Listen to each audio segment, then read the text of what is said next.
West Coast Cookbook and Speakeasy with Chef Justice Putnam. Netrootsradio.com.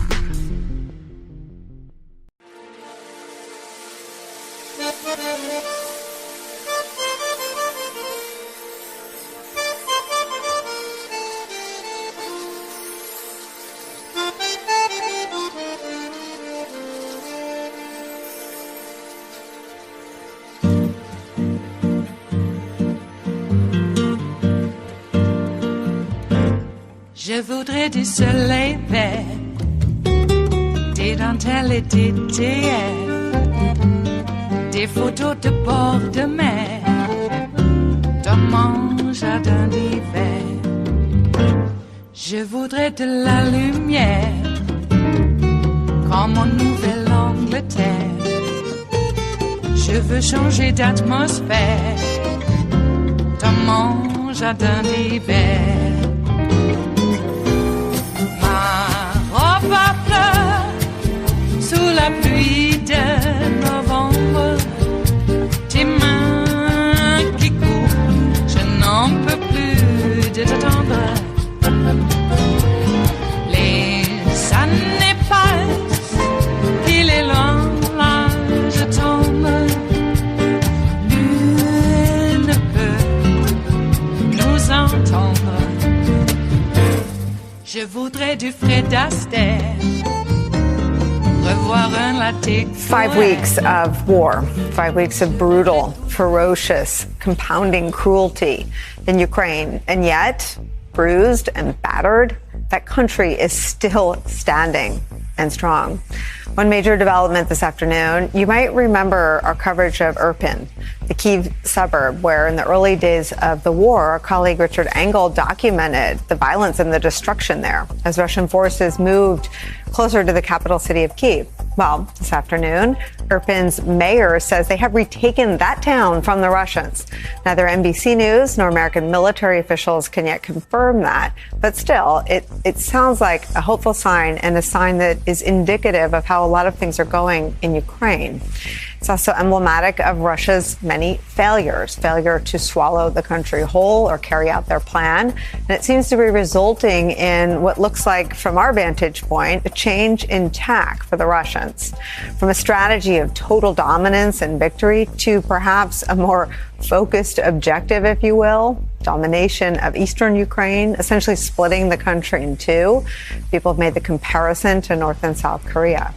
Mariupol is one of those eastern cities. It's been reduced to rubble by relentless, merciless Russian bombardment. It's been described as a genocide by the mayor there. Thousands have died, and many more are still trapped.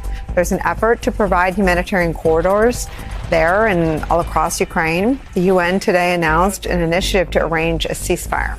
Separately, there's another round of peace negotiations set to commence this week in Turkey. Ukrainian President Zelensky is suggesting that his government would consider a range of compromises, including neutrality and security guarantees.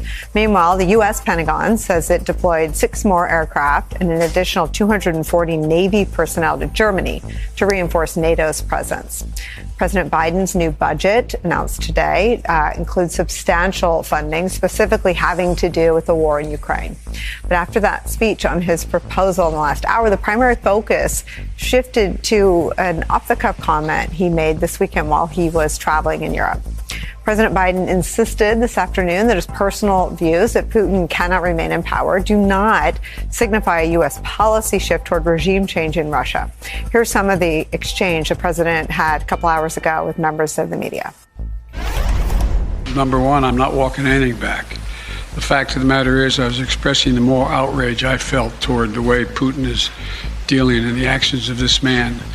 Just brutality of it. So what made you add that at the end, Mr. President? Because I was talking to the Russian people. The last part of the speech was talking to the Russian people, telling what we thought.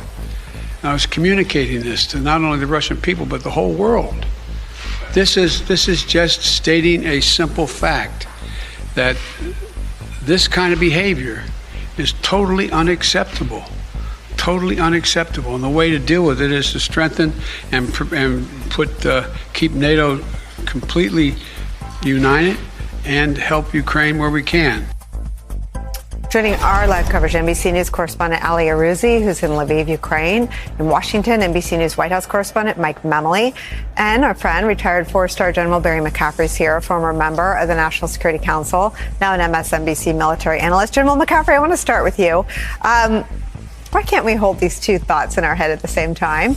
That U.S. policy has not shifted to one of regime change in Vladimir Putin's Russia, and in the U.S. president's opinion, this man should not stay in power.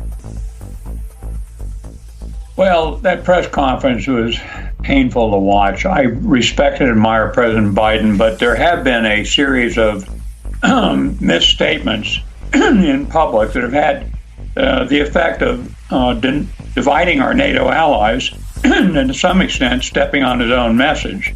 But you're quite correct. Look, at the end of the day, Putin clearly is a criminal, brutal violator of international law who can never be welcomed back into the international community and who is doing terrible damage, not just to Ukraine, but to his own people. I mean, we may well have seen the Russian army now suffer 25,000 or more casualties, with more to come. But the President of the United States has to have a different posture and position, clearly, than outside critics. General McCaffrey, are we sort of complicit in reframing the Russian objectives when we come on and say perhaps their goal has gone from domination to simply dividing the country in two? I mean, isn't that their strategic sort of redo of what the war in Ukraine and the invasion was all about? Well, we're just trying to read the tea leaves, and but you make a very strong point. I don't think Putin's mindset probably has changed one whit. He has publicly advocated reintegrating Ukraine back into Mother Russia. They're attacking throughout the country with cruise missiles targeting civilians as part of a terror campaign to force capitulation or change of the war aimed by the Ukrainians. I think probably right now what's happened is a tactical disaster is forcing the Russians to say, what can we get in the short run? They desperately need to keep the land bridge from Crimea up to the Donbass, and I think they believe they have to get Odessa. It's not clear to me they can do either. So they've been forced back on their heels, and they're going to try and scavenge manpower throughout Russia and from the Middle East and elsewhere to keep this battle going. But Putin's in trouble. The Russian army's in trouble. Mike Memoli, I take all of General McCaffrey's point and defer to his wisdom and experience on these issues. But I want to ask you something slightly different. The president seemed to be describing Vladimir Putin's tendency to do what Vladimir Putin will do in a way I've heard Ambassador Michael McFaul do. And it's the way we describe terrorists, that we don't do anything to make terrorists attack us. Terrorists are going to terrorize people because that is their tactic. Does this White House see Putin as a terrorist in Ukraine, as terrorizing the country's civilian population? Well, I think the president has been quite clear now with what he thinks of this president. He said over the last few weeks that he's a war criminal, that he is a butcher, that he is a dictator. And yes, he got in trouble over the weekend for saying that this man cannot remain in power. That is what was articulated today as the personal view of the president of the United States. And I think what got them into trouble is the fact that, as President Biden said so often as a candidate, the words of a president matter. And to official Washington and to the global foreign policy community, the president of the United States doesn't get to articulate these kind of personal opinions without them being seen as official policy. But I think it's interesting to see how the president's relationship, or lack thereof, with Vladimir Putin has evolved over the last 8 to 9 months now, when he thought there would be value in sitting down with Vladimir Putin in Geneva to sort of put all the issues on the table, tick through what and where the U.S. view was on them, where the Russian view, and where they could find potential common ground. and potentially use that personal relationship to deal with these problems going forward. Now, you heard something rather striking from the president today as part of that news conference when he said, I don't care what Vladimir Putin thinks. Clearly, his view has changed now over the course of his time in office to view the fact that Vladimir Putin is perhaps not a rational actor anymore, that he's simply going to follow through on his plan, results, consequences be damned, and that poses obviously significant challenges for the administration moving forward. But it is interesting, given so much of what policy has been so far has been to avoid escalation, the president today saying he doesn't think any of this will matter in terms of escalating the situation further. It is Tuesday, the 29th of March of 2022, and you are in West Coast Cookbook and Speakeasy. I am your chef de cuisine, Justice Putnam.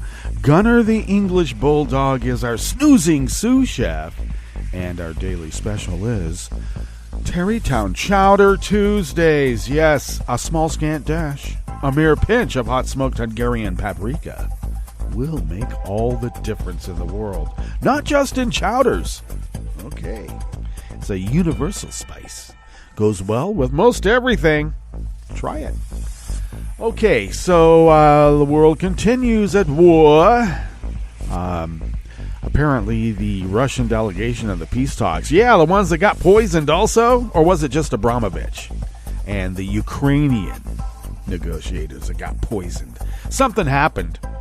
Looks like another one of those polonium poisoning deals where you start losing your skin off your face and other parts of your body too, let's be clear. But, the face is the most noticeable because it's your face.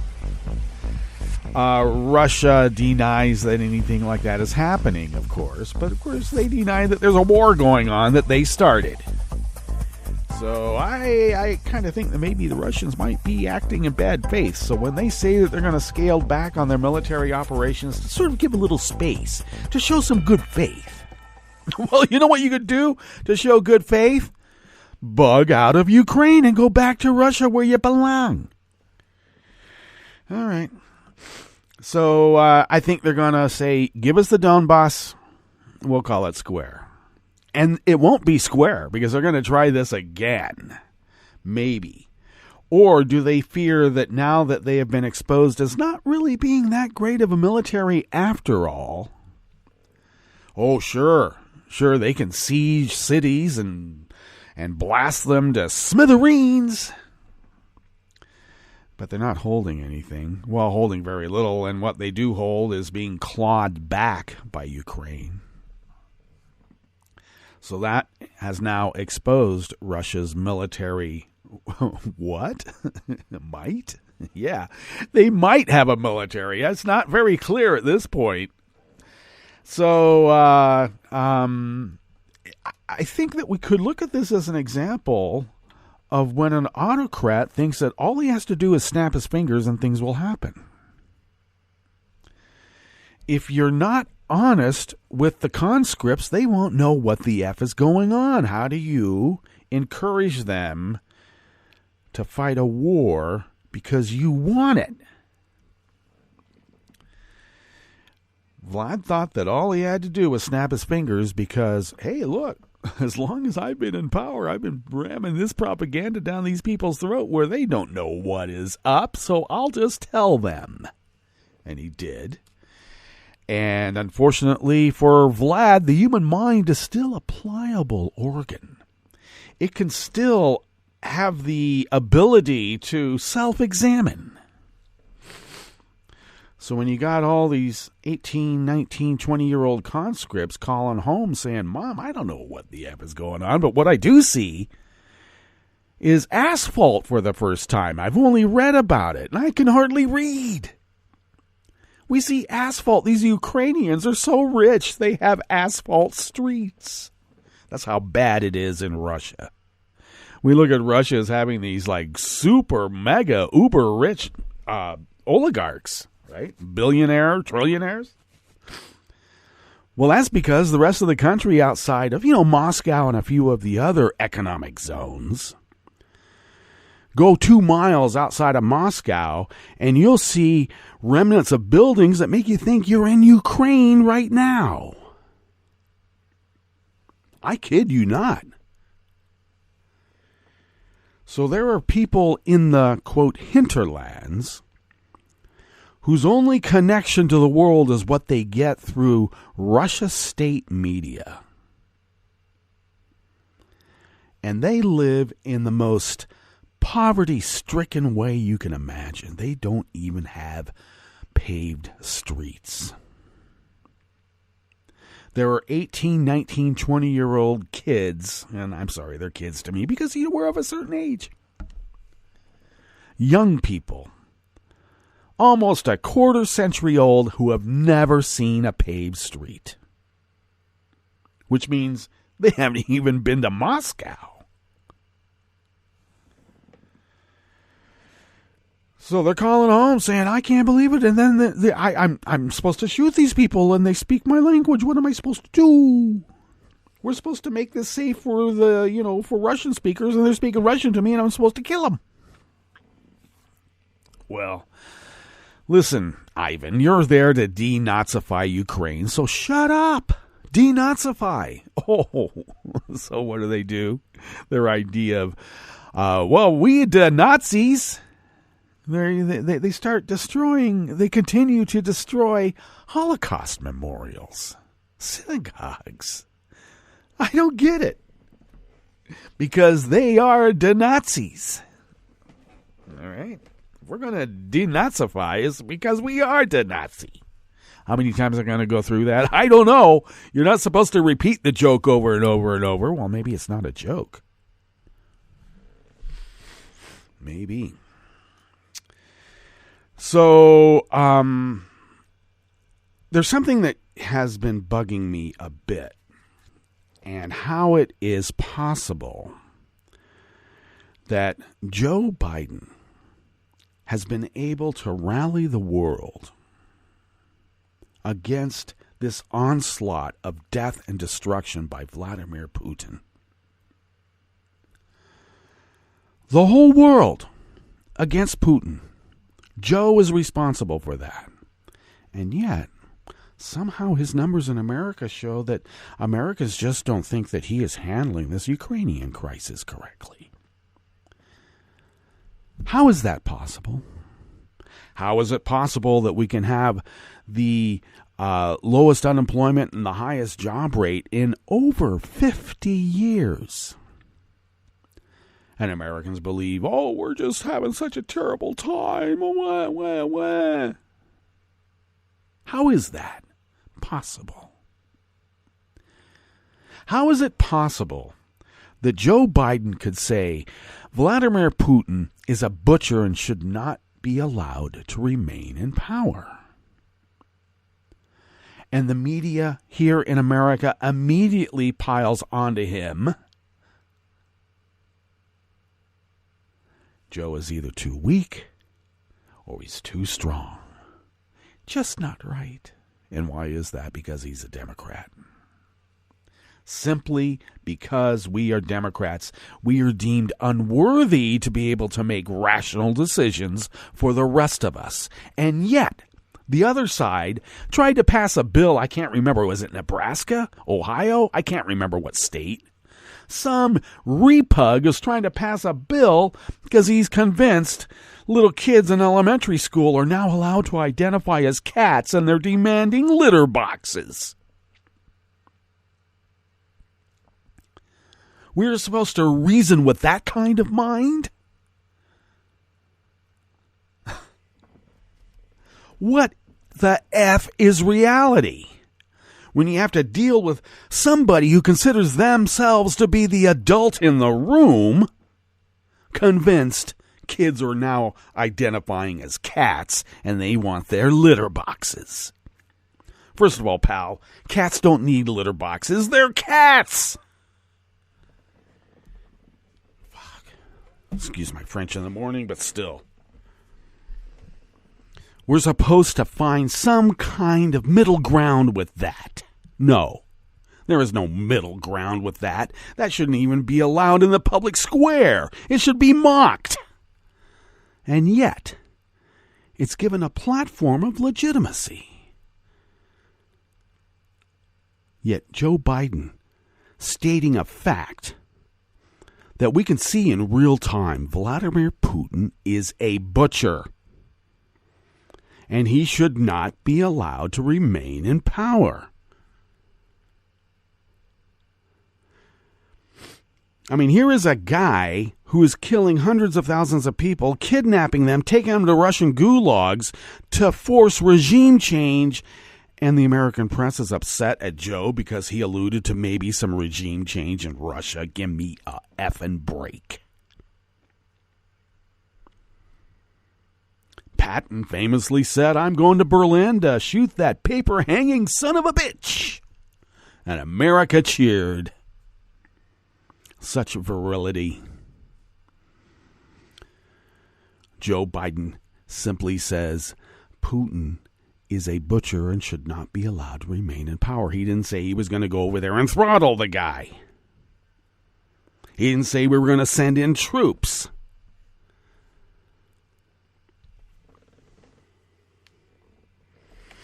Toxic masculinity. Yeah, well, there's a lot of toxic masculinity. I would think killing, what was it that I heard? 200,000? Some god-awful number. 20,000. 20,000 civilians in Mariupol have been slaughtered by Vladimir Putin. I think that is a pretty damn extreme case of toxic masculinity now, don't you? Don't slap them. That's why I say you got to punch the Nazis. Don't slap the Nazis. You got to punch them. Is that asking for an escalation of violence? No. Punching a Nazi means something on many, many different levels. You know, we are human beings. We can juggle a lot of different concepts at once. Try it. Not you folks out there. I'm talking rhetorically to those out there who would never listen to this show or anything close to it.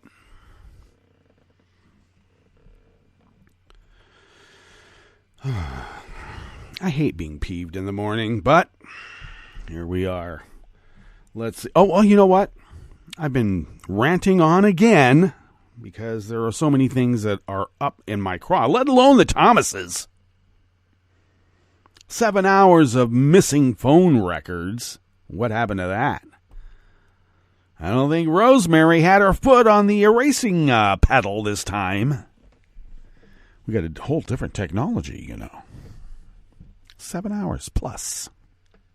Disappeared. Even McCarthy's call that he's on the public record stating that was made. That's disappeared.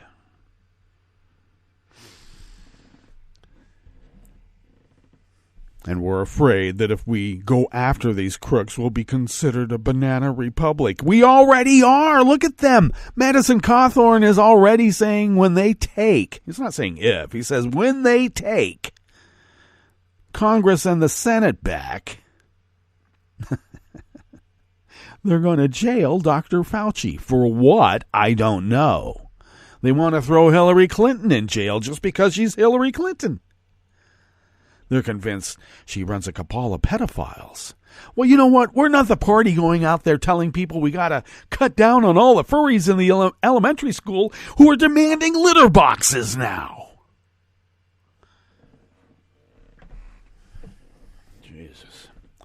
Like I said, this is what happens when you don't punch the Nazis. Okay? This is where we are. All right, what's on the rest of the menu here? Will I get it out? Will I be able to appease all of this, the demons that have been festering here for 4 years of Trump? Boy, I don't know. I don't know if I could purge that out so easily. Anyway, on the rest of the menu. At the top, yes, Putin can never be welcomed back into the international community. That was stated publicly. Are we asking for regime change? Yeah, damn right. On the rest of the menu, the U.S. seeks new lithium sources as demand for batteries grow. The Anheuser-Busch beer heiress, Trudy Busch Valentine, filed to run for the U.S. Senate as a Democrat in Missouri against GOP wife-beater Eric Greitens. And a state Senate committee advanced a version of a sweeping bill that aims to improve Georgia's dismal mental health care system. After the break, we move to the chef's table, where the group of 7 agreed to reject Moscow's demand that it pay for Russian natural gas exports in rubles. And a group of international experts revealed the Mexican government falsified investigations into the disappearance of 43 students in 2014 from the very start. All that and more on West Coast Cookbook and Speakeasy. Bon appetit.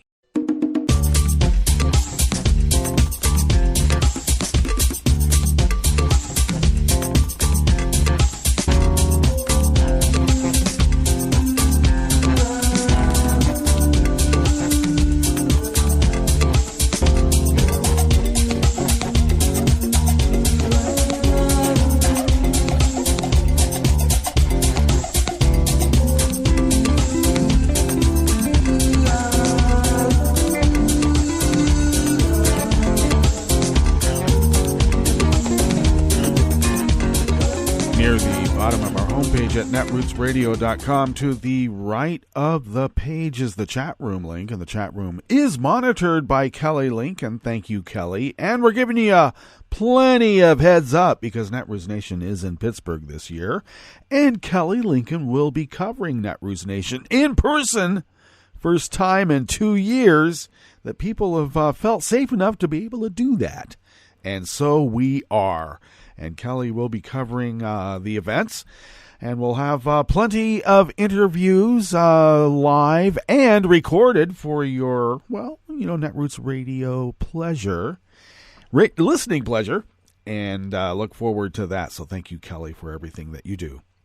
If you would look across the page near the bottom of our homepage at netrootsradio.com, across the page from that chat room link to the left, you will then hopefully notice the link to our Patreon site. And if you could become a recurring Patreon of Netroots Radio, that helps us pay our bills, among other things. But the bills are a big one right now.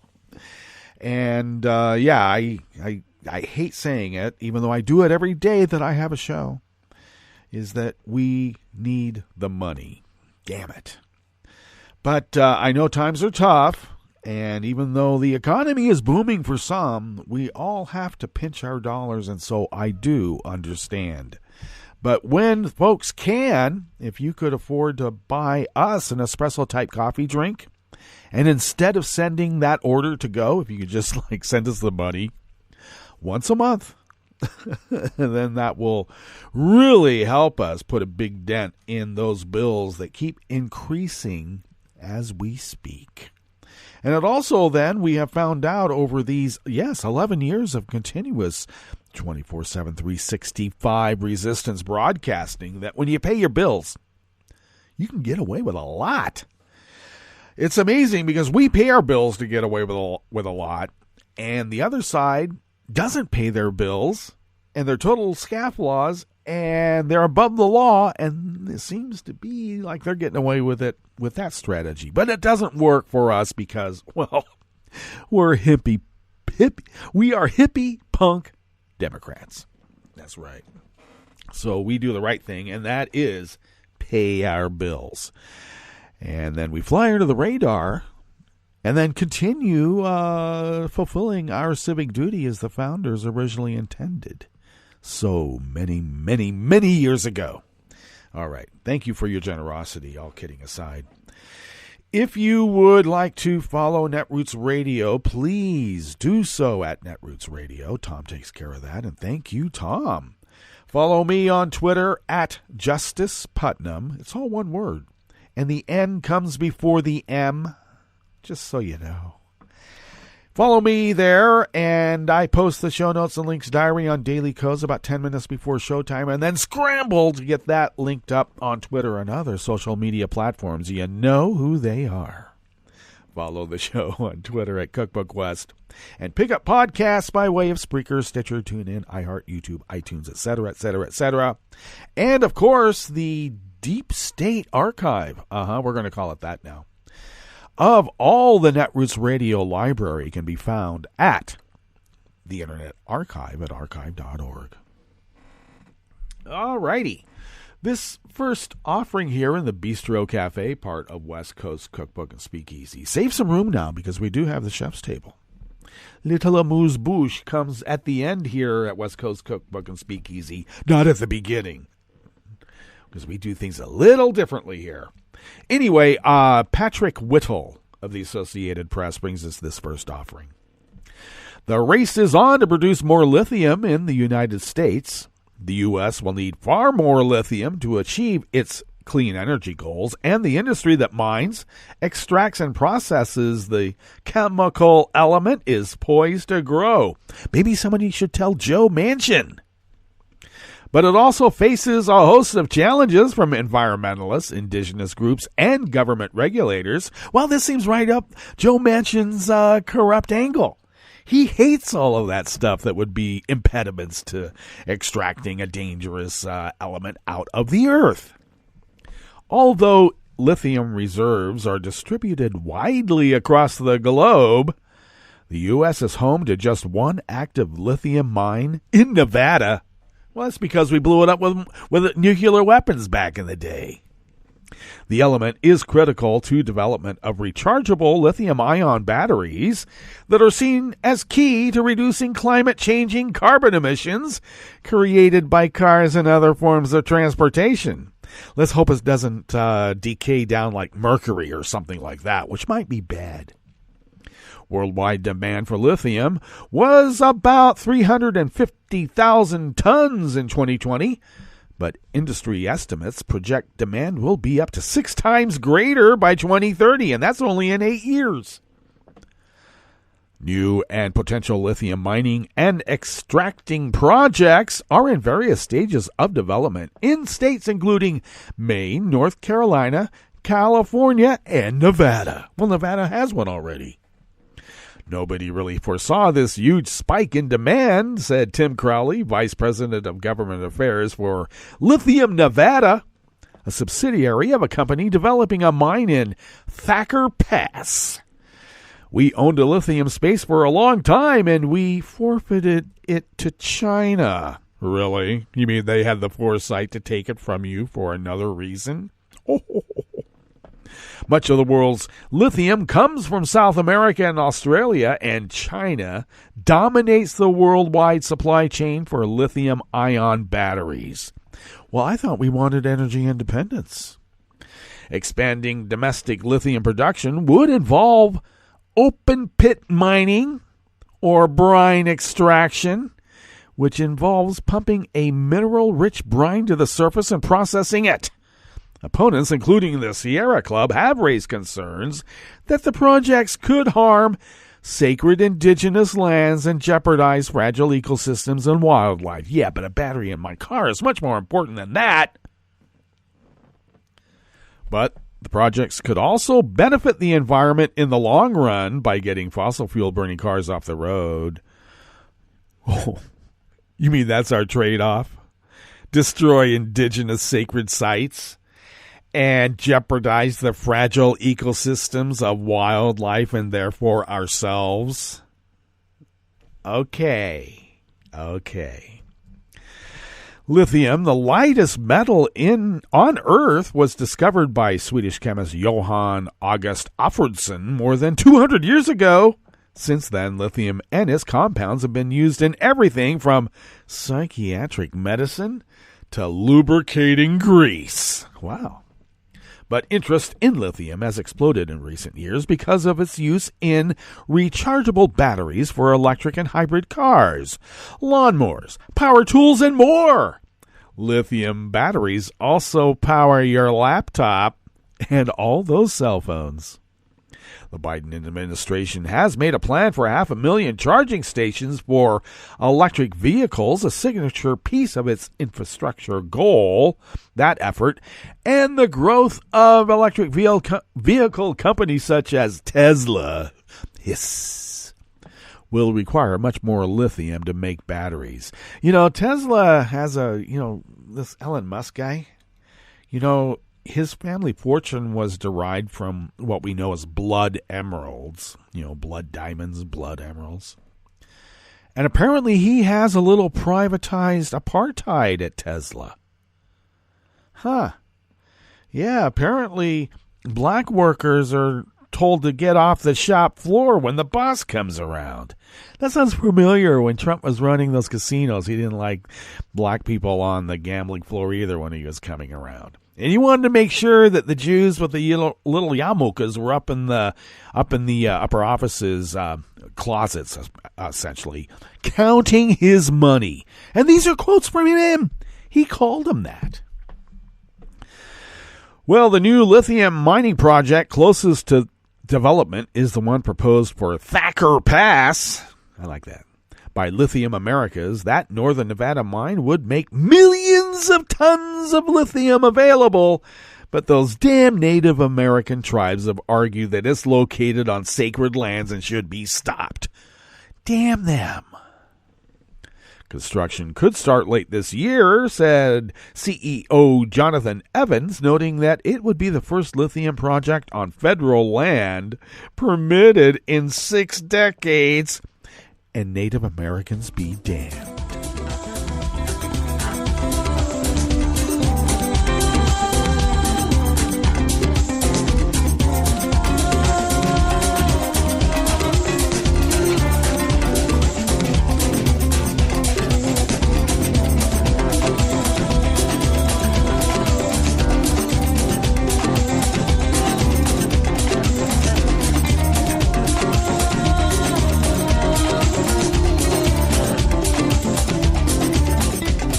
Associated Press staff bring us this next offering here in the Bistro Cafe of West Coast Cookbook and Speakeasy, Tarrytown Chowder Tuesdays.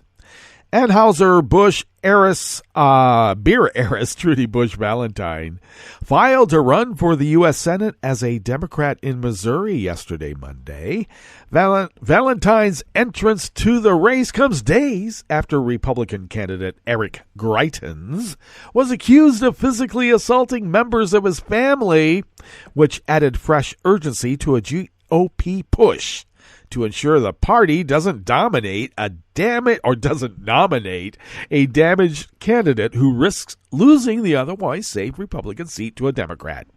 Greitens so far has ignored pleas and calls to end his campaign from virtually every notable Missouri Republican, including Roy Blunt, whose retirement left the seat open.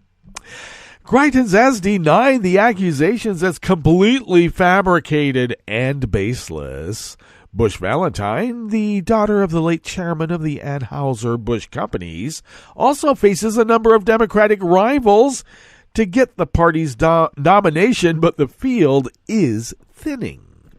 Former state Senator Scott Sifton dropped out of the primary following her Monday filing and endorsed her. Eric Greitens simply cannot be our next senator, and I know that Trudy Busch Valentine gives us the best chance to win in November, Sifton said in a statement. Other Democratic candidates include Lucas Kuntz, a Marine veteran who, as of January, has raised the most money for the race. Missouri Attorney General Eric Schmidt, State Senator Dave Schatz, and U.S. Reps Vicky Hasler and Billy Long are among other Republican candidates for Blunt's seat.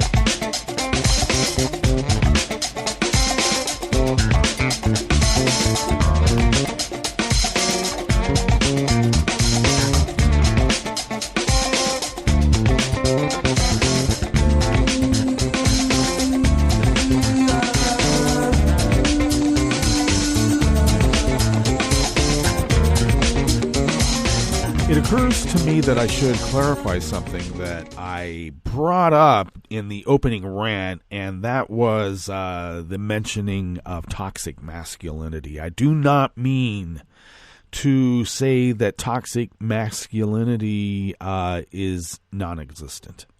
I do not mean that at all. It is a very serious thing, and it does exist, and we need to fight against it. I do too, because I'm a guy. But what I was trying to bring up is that no one seems to mention that what Putin is doing is toxic masculinity, and maybe we should. All right. Hopefully that clears it up. Because, wife beaters, nation beaters, they're all the same to me. Got to stop them. Okay, more staff from the Associated Press bring us this final offering here in the Bistro Cafe part of West Coast Cookbook and Speakeasy. A state Senate committee yesterday, Monday, advanced a version of a sweeping bill that aims to improve Georgia's dismal mental health care system. HB 1013 seeks to ensure that insurers provide the same level of benefits for mental health disorders as they do for physical illnesses. It would also provide forgivable loans for people who become mental health workers. It was approved nearly unanimously by the State House earlier this month. The Senate Health and Human Services Committee approved changes to a selection that tries to make sure insurers provide the same level of benefits for depression, anxiety, and other mental disorders as they do for other medical conditions. The committee's version also changed a section aimed at forcing people into treatment. If the full Senate approves those changes, they will go to the State House for consideration. The bill faced vocal opposition after it passed the State House.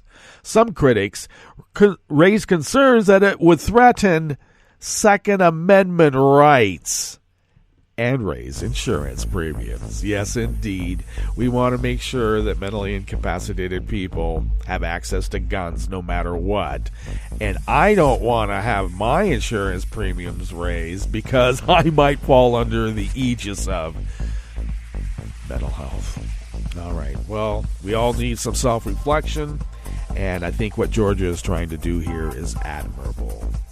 Let us now get to our break, and when we get back from that break, we will go through weather from around the world, and we will finish up with the stories that we've curated for you today. You are listening to West Coast Cookbook and Speakeasy, and we will be right back. You are listening to netrootsradio.com. Please hang up and try again.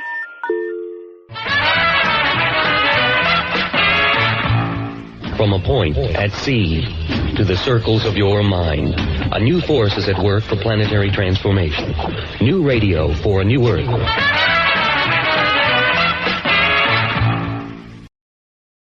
This is Take Two Movie Review. I'm Kim Lowe. This week, keeping up appearances. Sometimes the best crime movies are those that whisper rather than shout, and The Outfit is one of those. In his directorial debut, Oscar-winning screenwriter Graham Moore relies on understatement as opposed to effects or action scenes to tell the tale of a mild-mannered men's suit maker who finds himself entangled in a crime involving a powerful mobster in 1950 Chicago. The man, Leonard, played by Mark Rylance, is the sort who likes to maintain a low profile. Initially, we know little about Leonard other than he was originally a cutter on London's famed Savile Row, which is still known for its exquisite clothing for upper-income men. Somehow he's made his way to America to start over after the tragic loss of his family. Leonard always points out that he is a cutter, not a tailor, as the latter merely sews while a cutter actually designs from a client's individual measurements. Turns out that some of his newfound customers are Irish mobsters, but as he tells his assistant Mabel, played by Zoe Deutsch, it's not his job to judge. Rather, his goal was to make them look good. This theme of appearances versus reality is key in The Outfit, culminating in a surprising reveal in the last act about one character's past life. Rylan, who's primarily a stage actor, is a master of subtlety. He slowly reveals Leonard's inner life by the way he handles his shears, smooths the cloth, or lowers his gaze when when shady characters come in to make deposits in a local mob boss's drop box, which happens to be in Leonard's shop. Ryland pretty much carries this one with just a little but effective support. The outfit is much like one of Leonard's fashion creations, understated but elegant, with the quality evident in the details. This has been Take Two Movie Review. I'm Kim Lowe. Catch up with us at TakeTwoMovieReview.com and feed us back on our channel on YouTube.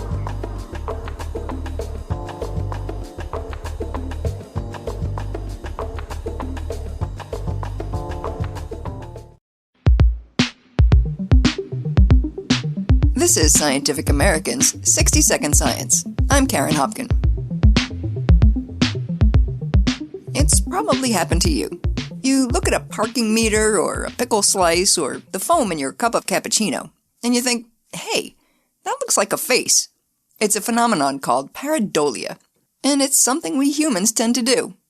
Now, a new study suggests we also do something else. We tend to see those illusory faces as having a gender. And most often, we think they're male.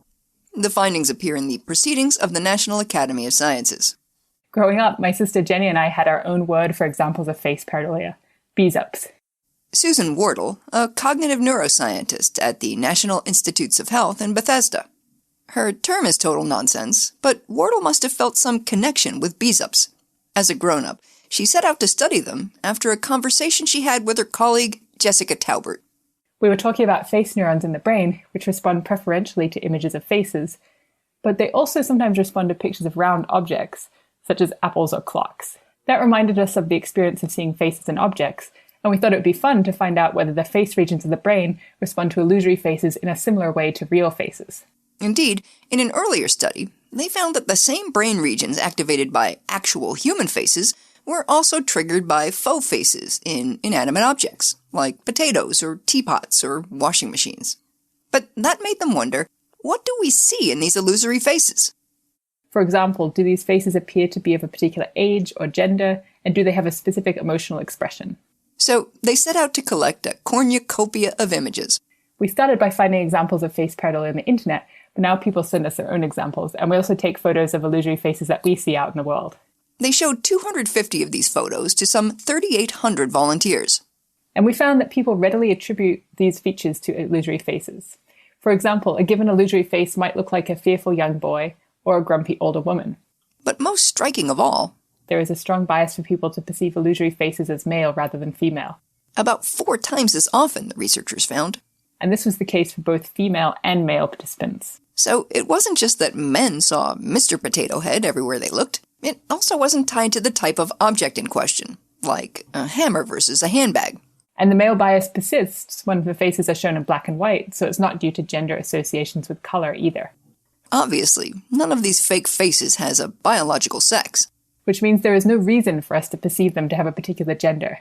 The fact that we do shows that the illusory faces also engage our social perception system.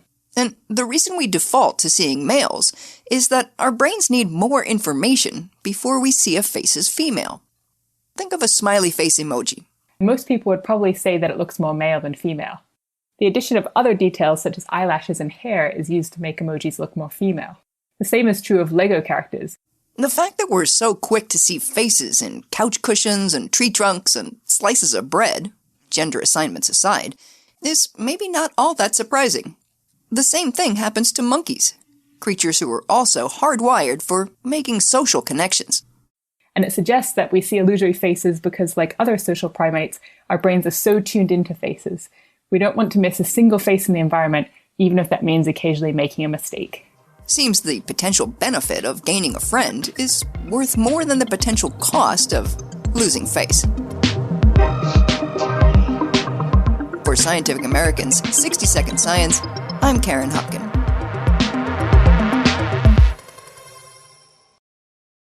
Hi, it's Tom.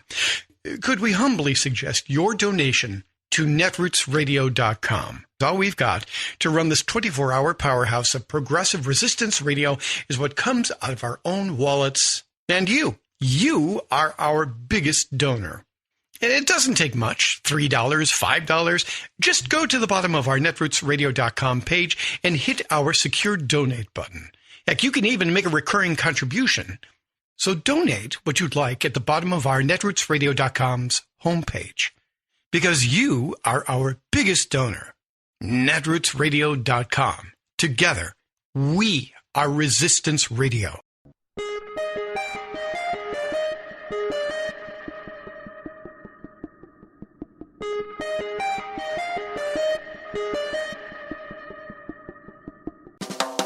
Welcome to 60 Second Civics, the daily podcast of the Center for Civic Education. Today we had the honor of speaking with Judge May D'Agostino, a judge in the Northern District of New York. Judge D'Agostino, are there still barriers to women entering the legal profession?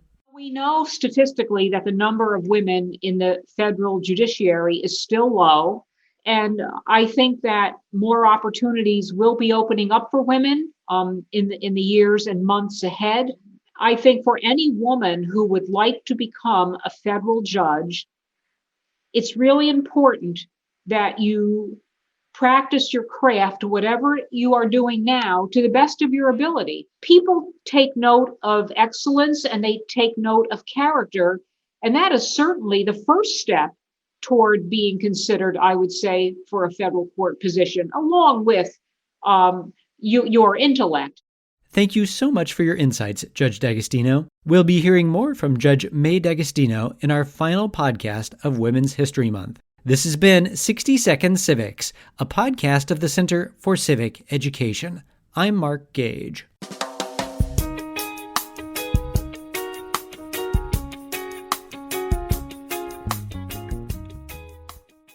I'm Rick Smith, and this is Labor History in 2.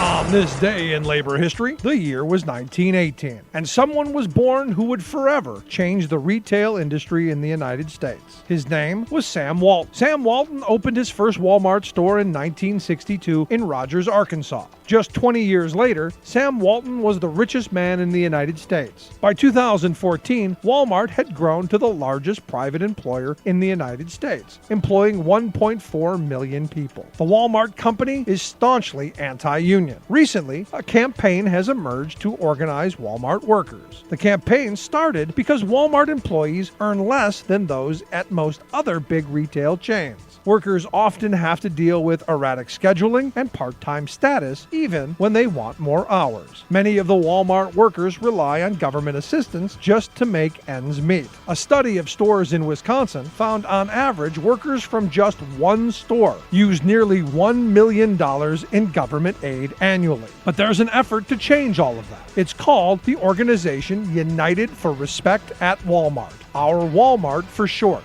The group has gained media attention by organizing worker protests at stores across the country on Black Friday. The day after Thanksgiving is the busiest shopping day of the year. In 2014, Black Friday protests occurred at 1,600 stores across the nation. Union and community members have joined Walmart workers in pickets and rallies. Interfaith Worker Justice has also been a strong supporter of the campaign. While Walmart has done virtually everything in its power to break the spirit of the Our Walmart members, there is evidence that the will of the workers is working. In early 2015, Walmart announced that it would raise the base wage for part-time workers, proving that there is power in numbers and organized workers can fight and win for a better future.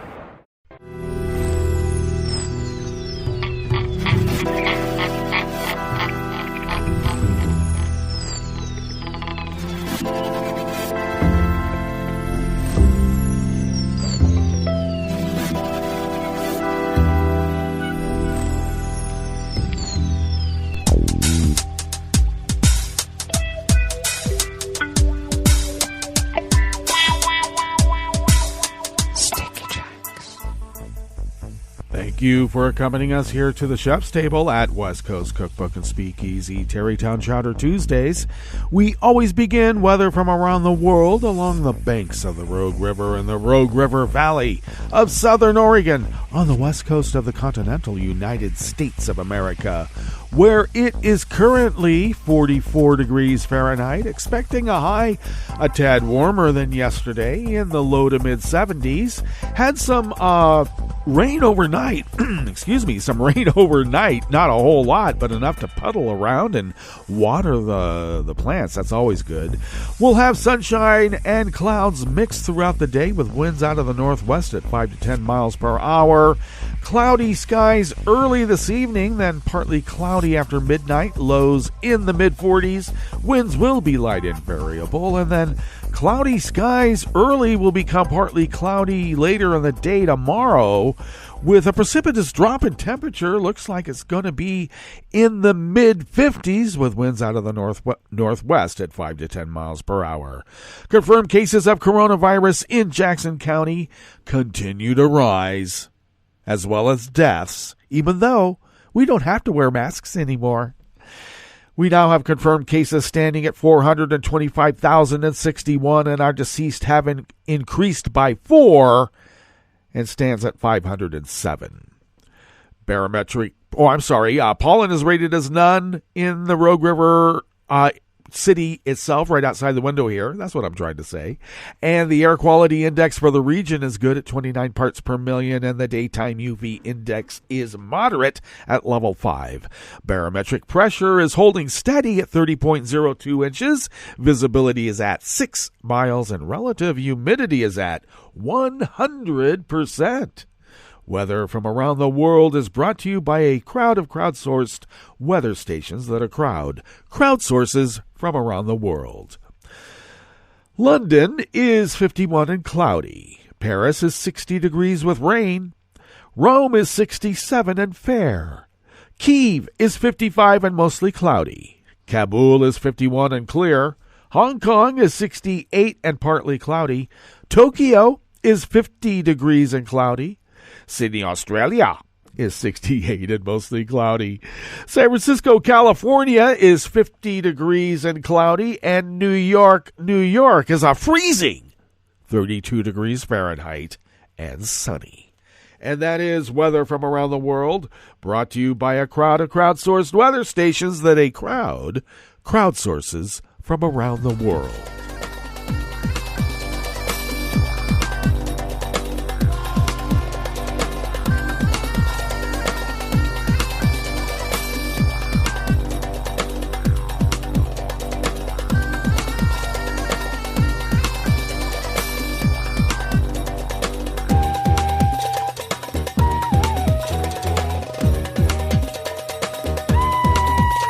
Frank Jordans of the Associated Press brings us this first amuse-bouche here at the chef's table at West Coast Cookbook and Speakeasy. The group of 7 major economies agreed yesterday, Monday, to reject Moscow's demand to pay for Russian natural gas exports in rubles. German Energy Minister Robert Habeck told reporters that all G7 ministers agreed completely that this would be a one-sided and clear breach of the existing contracts for natural gas, which is used to heat homes, generate electricity, and power industry. The energy ministers of France, Germany, Italy, Japan, the U.S., the UK, and Canada, as well as the EU Energy Commissioner, met by video conference and reaffirmed that contracts must be respected, with most stipulating payments be in euros or dollars, a G7 statement said.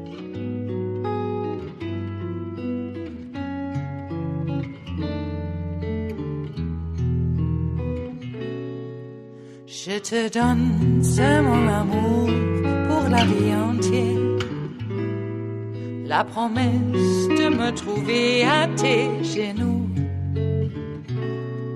Aussitôt que tu m'appelles, rester toujours fidèle, c'est tout, c'est tout.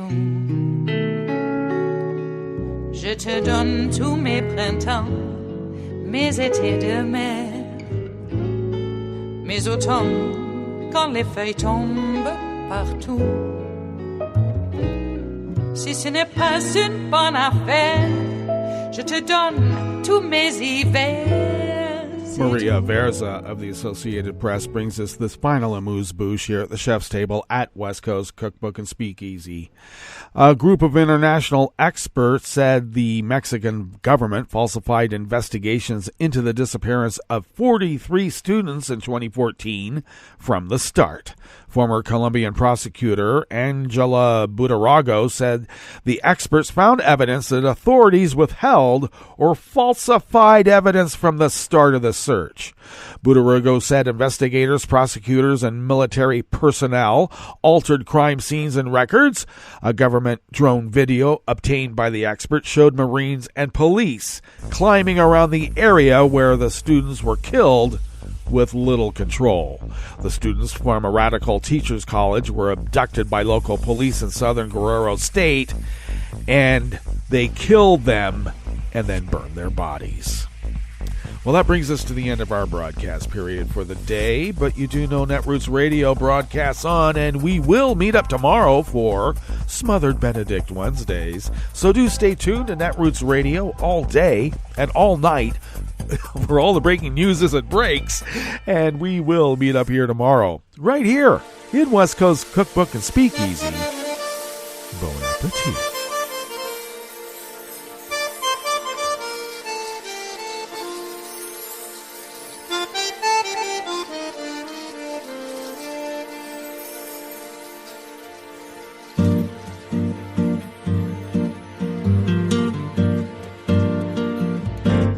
Je voudrais du soleil vert, des dentelles et des théières, des photos de bord de mer, dans mon jardin d'hiver. Je voudrais de la lumière, comme en Nouvelle-Angleterre. Je veux changer d'atmosphère, dans mon jardin d'hiver. À fleurs, sous la pluie de novembre, tes mains qui courent, je n'en peux plus de t'attendre. Les années passent, qu'il est loin, là je tombe. Nul ne peut nous entendre. Je voudrais du Fred Astaire, revoir un latte Goer. Je voudrais toujours te plaire dans mon jardin d'hiver. Je veux déjeuner par terre, comme au long de golfe clair. T'embrasser les yeux ouverts dans mon jardin d'hiver.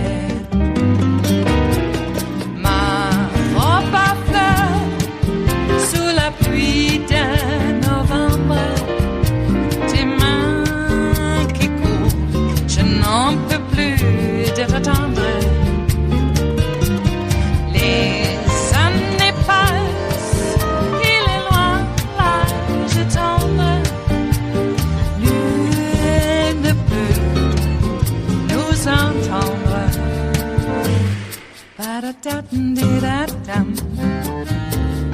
Ba-da-da-dum-di-da-dum. Ba-da-da-dum-di-da-dum. Dans mon jardin d'hiver. Ba-da-da-dum-di-da-dum. Ba-da-da-dum-di-da-dum. Ba-da-da-dum-di-da-dum. Dans mon jardin d'hiver. Dans mon jardin d'hiver. Dans mon jardin d'hiver.